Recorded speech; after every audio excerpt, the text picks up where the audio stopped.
VCU's Monroe Park campus this Thursday, a hive of work. Machinery moving in, students moving out. It's definitely interesting, interesting timing for sure. I am glad that they're doing it, of course. I think it's something that needed to be done. The city adding speed tables, basically large speed bumps, on Main Street and Carey Street near campus. The context, of course, critical.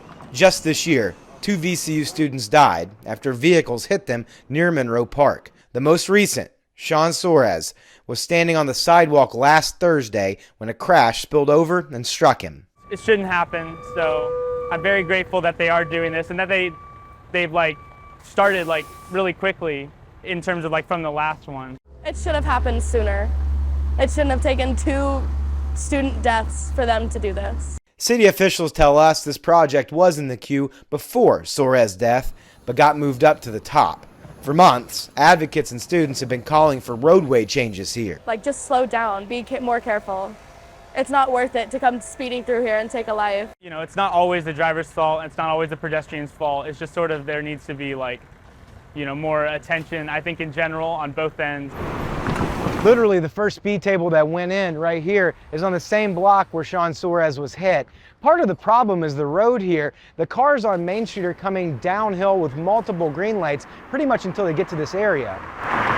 Even before the signs went up, we saw that the speed tables looked like they're having a little bit of a difference. Pretty much every car that we witnessed coming through here did that, hit the brakes and slowed down coming down this part of Main Street. It's a terrible situation. Ollie Hamden prayerfully pauses at the corner where Soares was killed. He heard the wreck and saw its aftermath. It was a terrifying scene. Hamden has lived here for a couple years and says it's not the first wreck he's witnessed. I've been saying this for years. The roads here need to change immediately.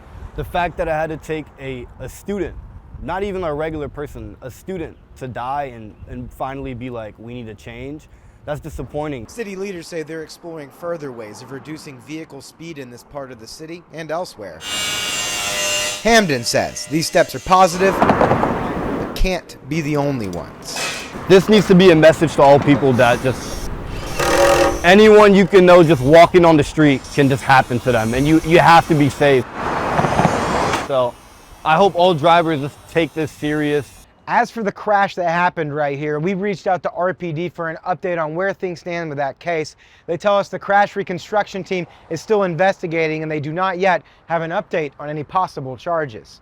Reporting in Richmond, Jake Burns, CBS 6 News.